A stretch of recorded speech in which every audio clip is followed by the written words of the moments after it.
মতেন। আগে ওস্তাদ। সামনে ওই গরুর গাড়িটা কি বুড়ো গোবিন্দর না? জি ওস্তাদ, দেখে তো তেমনই মনে হচ্ছে।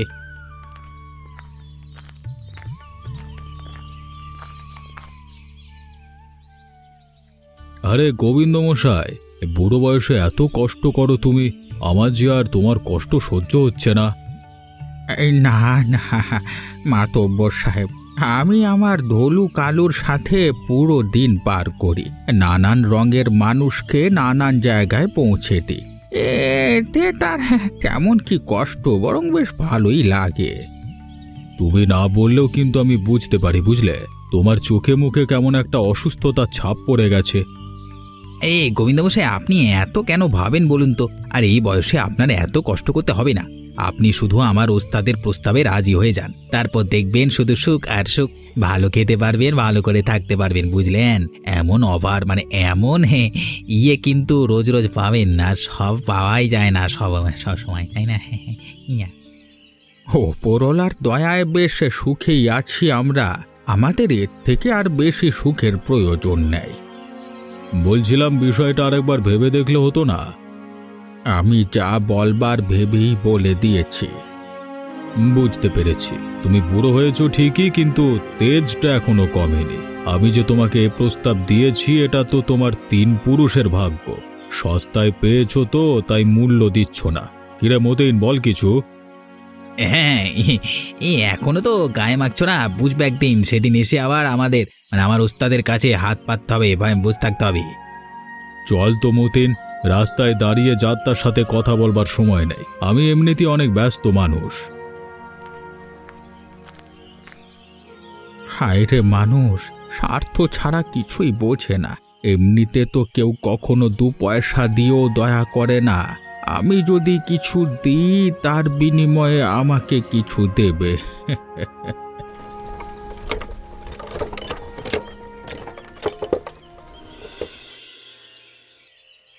কি গো, তোমার মুখটা কেমন শুকনো শুকনো লাগছে? কি হয়েছে? শরীর খারাপ করেছে নাকি? আর বলো না গিন্নি, আজকাল শরীরটা খুব খারাপ যাচ্ছে। আর উজিকে নিয়েও একটু চিন্তা হচ্ছে। খারাপ তো হবেই, বয়স হয়েছে তো। এখন আর কতদিনই বা এভাবে কষ্ট করবে? পুঁজিটাও বড় হয়েছে, ওকে নিয়ে তো আমার চিন্তা হয়। তাও আমার ধলু কালু আছে বলেই সংসারটা চালাতে পারছি। শুধু সংসার চালালে হবে? এবার তো উজির একটা বিয়ে শাদী নিয়ে ভাবতে হবে। তা তুমি ঠিক বলেছ। এখন বাপ মা মরা মেয়েটাকে ভালোই ভালোই বিয়েটা দিতে পারলেই ভালো। আমার হয়েছে যত জ্বালা, কেন যে উপরওয়ালা আমার ছেলে আর বউটাকে তার কাছে নিয়ে নিল। গিন্নি, সেসব কথা এখন বলে মন খারাপ করে কি লাভ বলো? আচ্ছা, উজিকে দেখতে পাচ্ছি না যে, কোথায় গেল ও বলো তো?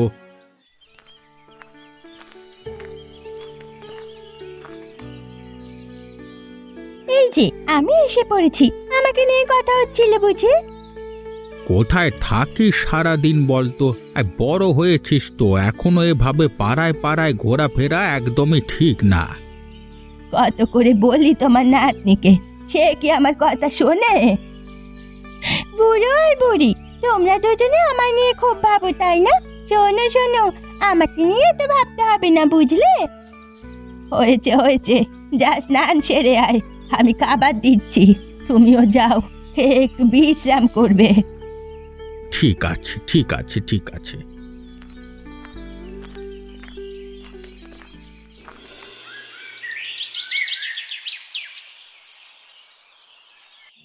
আজকাল মানুষের মুখে মুখে আপনাকে নিয়ে সমালোচনা শুনি, এসব শুনতে কিন্তু আমার মোটেও ভালো লাগে না। দেখো, আমি একজন নামি দামি ব্যক্তি, এ গ্রামের মাতব্বর। মানুষ আমাকে নিয়ে সমালোচনা করবে, এটাই তো স্বাভাবিক, তাই না? তাতে তোমার কি সমস্যা হচ্ছে এটাই তো বুঝতে পারছি না। আর তোমার তো আরো খুশি হবার কথা।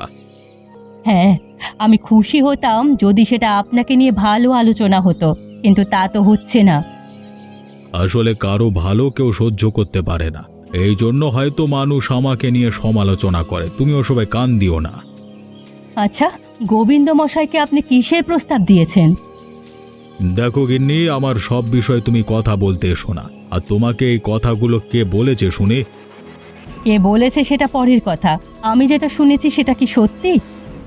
কি কি শুনেছো তুমি? আপনি নাকি উজি মানে গোবিন্দ মশাইয়ের নাতনিকে বিয়ের প্রস্তাব দিয়েছেন। দেখো গিন্নি, আমার তো কোনো কিছুতে অভাব নেই, তাই না? তোমার মতো দু চারটে গিন্নি থাকলে এতে আমার কোনো অসুবিধা হবে না। আপনি কি বলছেন এসব? আপনার কি মাথা ঠিক আছে?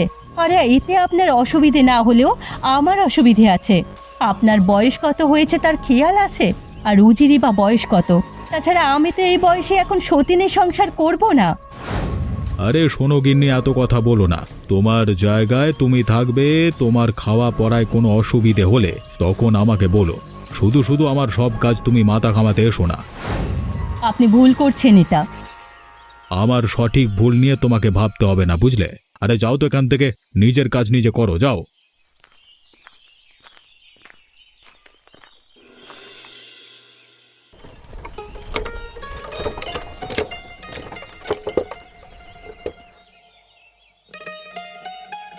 শুনছেন? বাড়িতে কেউ আছেন? কে কে তুমি দাদু ভাই? তোমাকে তো ঠিক চিনলাম না। আমাকে আপনি চিনবেন না।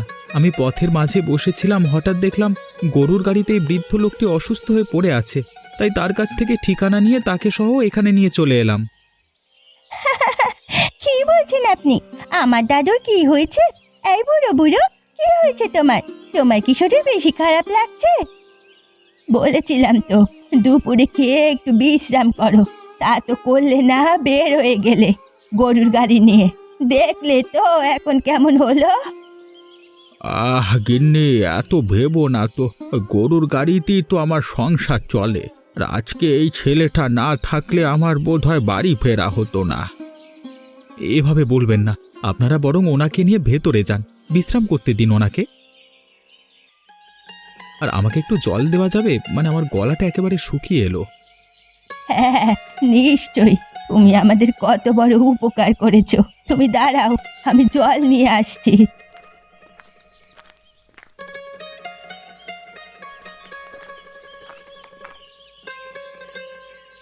জলটা খেয়ে নাও। আর তোমার বাড়ি কোথায়? কোথায় থাকো তুমি?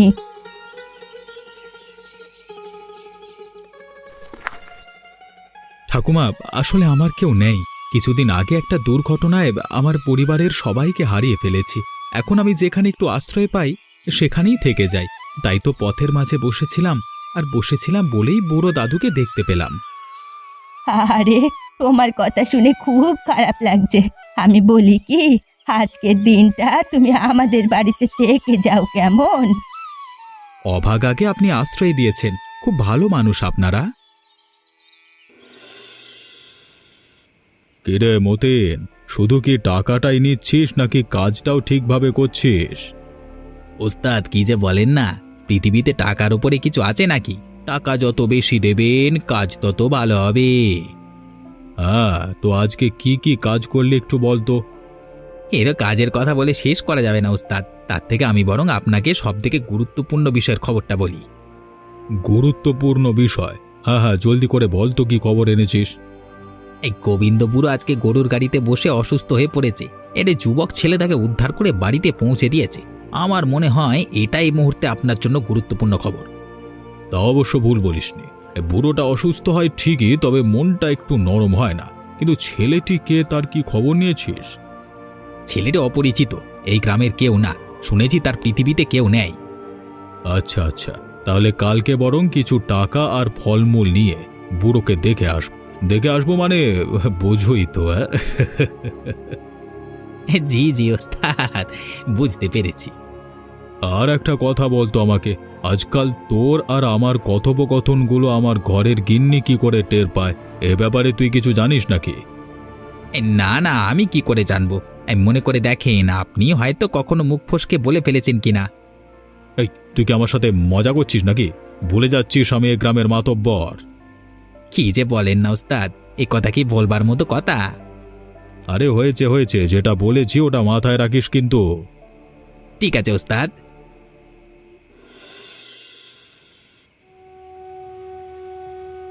শরীরটা আজকে খুব খারাপ যাচ্ছে। মনে হয় আমি আর আমার কালু ধলুরে নিয়ে বের হতে পারবো না। কালু ধলু তারা আবার কারা? আরে আমাদের যে গরুর গাড়িটা আছে না, ওই গরু দুটোকে উনি কালু আর দুলু বলে ডাকেন।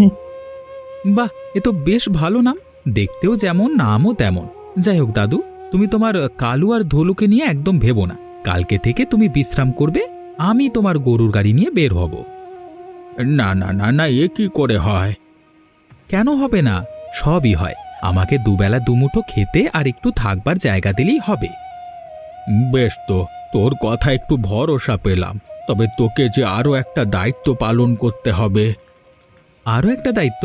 বলো না দাদু, কি দায়িত্ব? আমার নাতনিটাকে কি তোর ঘরের গিন্নি করে নিবি রে? এ কি বলছো দাদু, আমার তো ঘরই নেই। এই যে এটাই তোর ঘর। আমার গরুর গাড়িতে সংসার ব্যাস হয়ে গেল। আমার আপন বলতে তো কেউ নেই, তোমরা যা বলবে তাতে আমার কোনো আপত্তি নেই। এটা তুমি কি করলে? চেনা নেই জানা নেই, একদিনের পরিচয়ে তার সাথে হুজির বিয়ের কথা বলে ফেললে। চারিদিকে অসৎ লোকের নজর পড়েছে আমার উজির উপর। আর ছেলেটাকে আমার ভালোই মনে হচ্ছে। আমার শরীরটাও ভালো ঠেকছে না, তাই এই সিদ্ধান্তটা নিয়ে নিলাম।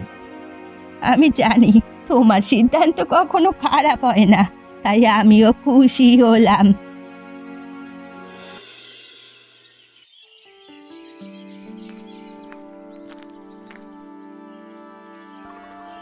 মতিন, ব্যাপারটা কি হলো বলতো?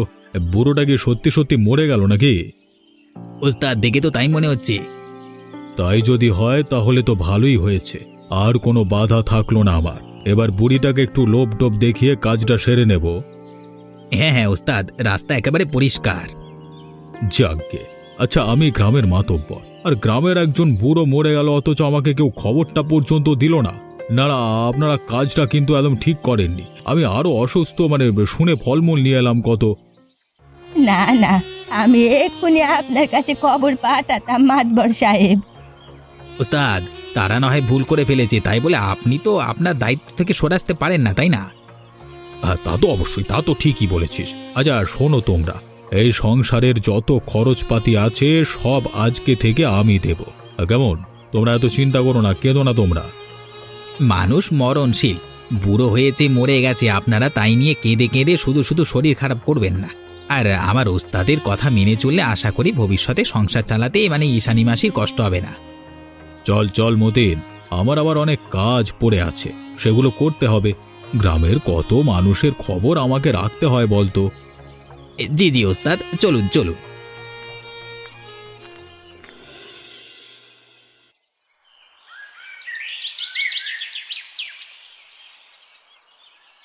গিন্নি, আমার কালু ধলু কোথায় গো? ওদেরকে তো কোথাও দেখতে পাচ্ছি না। কি বলছো তুমি? ওদের দেখতে পাচ্ছ না মানে? কোথায় যাবে ওরা? তাছাড়া ওরা তো একা কোথাও যায় না। কি বলছিস দাদু ভাই? এত বছর ধরে উনি গরু দুটোকে লালন পালন করে আসছেন, কখনো তো এমন হয় না। কিন্তু আমি তো ওদের ঘরেই রেখেছিলাম রাতে, এখন কোথাও দেখতে পাচ্ছি না তো। তুমি ভালো করে খুঁজে দেখেছো তো কোথাও চুপ করে বসে আছে কিনা? হ্যাঁ হ্যাঁ, দেখেছি, কিন্তু কোথাও নেই। উপরওয়ালা আমাদের সাথে কি শুরু করলো? ওই গরুর গাড়ি ছাড়া আমাদের সংসার চালানোর তো আর কোনো উপায় নেই। আচ্ছা, আমাদের কালু ধলুকে কি কেউ চুরি করে নিয়ে গেল? হ্যাঁ হ্যাঁ, এটা হতে পারে। আমি বরং একটা কাজ করি, গ্রামে খবর নিই আর মাতব্বরের কাছে বিচার নিয়ে যাই। মাতবরের কাছে বিচার চাইলে খুব একটা উপকার হবে বলে আমার তো মনে হয় না। তবুও যে দেখতে পারো। কালু ধুলুকে খুঁজে না পেলে সংসার চলবে কি করে? ওহ ঠাকুমা, এত ভেঙে পড়ো না তো। আমি তো আর হারিয়ে যাইনি, আমি আছি তো নাকি? এত মন খারাপ করো না তোমরা। আমি আসছি, হ্যাঁ, দেখি কোথাও খুঁজে পাই কিনা।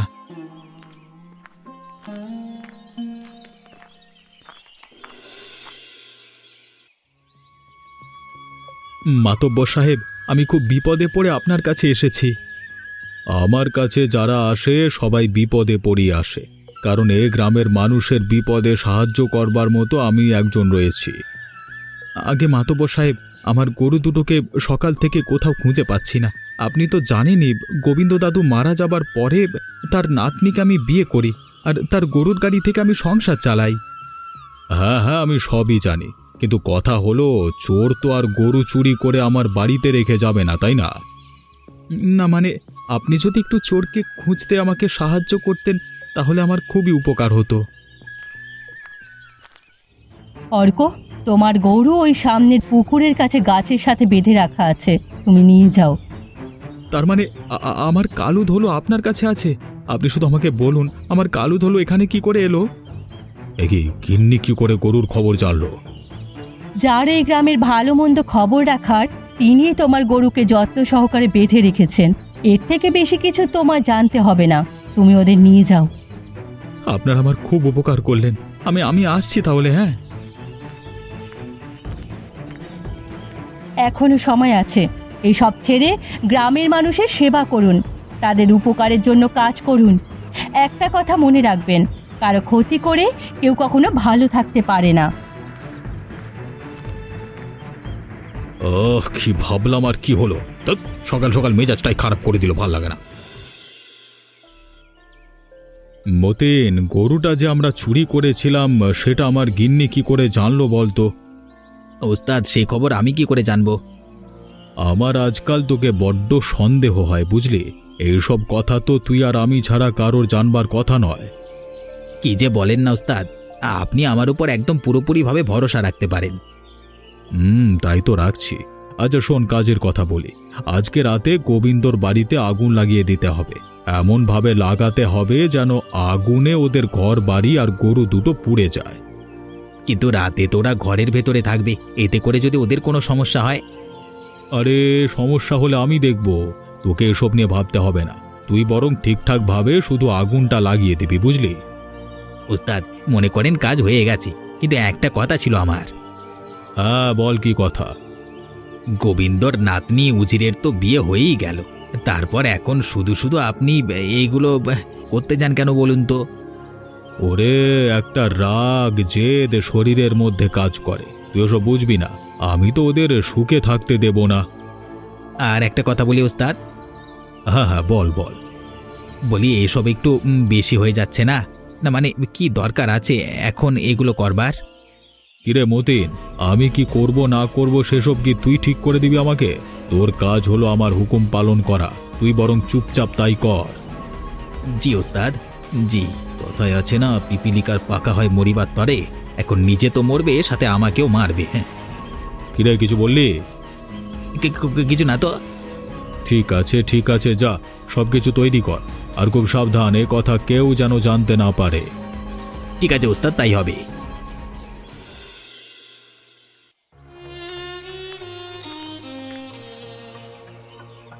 হায় হায় হায় হায়, এ কি হলো? আমার গ্রামের একটা অসহায় দরিদ্র মানুষের এত বড় ক্ষতি হয়ে গেল। না না, এটা তো আমি কোনোভাবেই মানতে পারছি না। কিরে মতিন, কিছু বল না রে বাবা।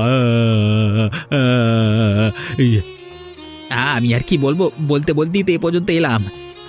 হে আবার কেমন কথা? তুই ওনাদের দুঃখ কষ্টটা বুঝতে পারছিস না নাকি? আহারে, নিশ্চয়ই গরু দুটো পুড়ে গেছে, এখন ওরা কিভাবে সংসার চালাবে? সত্যি আমার মন থেকে তোমাদের জন্য কষ্ট হচ্ছে খুব। কি বলে যে তোমাদের সান্ত্বনা দেব বুঝতে পারছি না। আমরা তো কেউ কাঁদছি না, তাহলে আপনি শুধু শুধু কষ্ট করে সান্ত্বনা কেন দিতে যাবেন? বুঝি বুঝি, খুব বেশি কষ্ট পেয়েছো তো তোমরা, তাই জন্য চোখের জল শুকিয়ে গেছে। আপনাকে আজকে এখানে কে খবর দিল মাতবর সাহেব? মানে এসব কি যাতা বলে যাচ্ছ? হ্যাঁ, আমাকে কারো খবর দিতে হয় নাকি? আমি হলাম গ্রামের মাতব্বর, আমার একটা দায়িত্ব আছে না?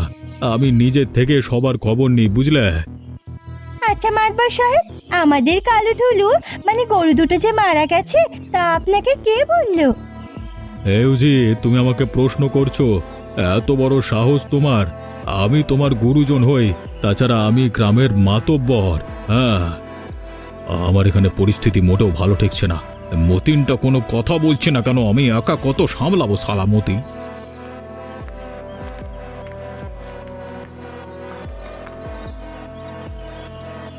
মাতবর সাহেব, এখন উজি আপনার কাছে ছোট হয়ে গেছে, আর একটু আগে পর্যন্ত আপনি ওই ছোট মেয়েকে বিয়ে করতে না পারায় একটা সংসারের ক্ষতি করার চেষ্টা করেছেন। কি গিন্নি তুমি এখানে আর এসব কি করছো? আমি তো কিছু বুঝতে পারছি না।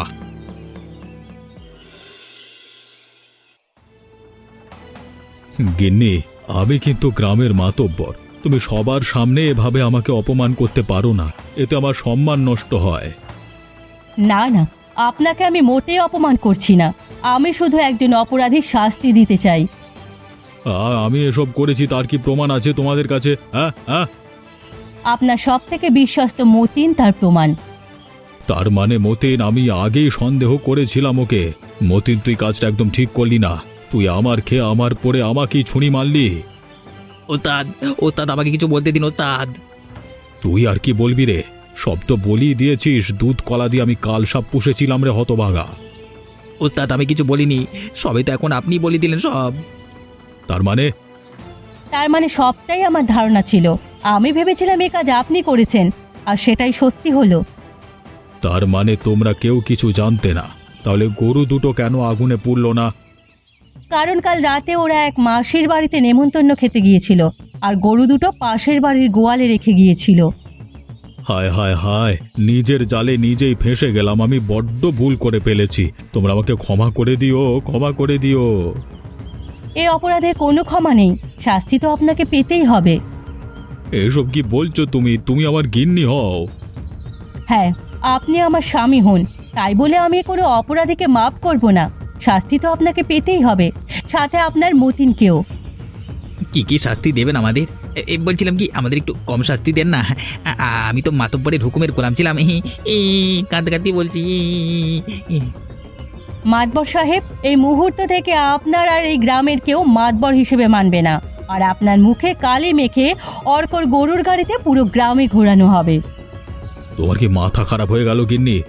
আমাকে দয়া করে মাফ করে দাও। আমি আর কোনোদিন এমন কাজ করবো না গিন্নি। ওরে বাবা!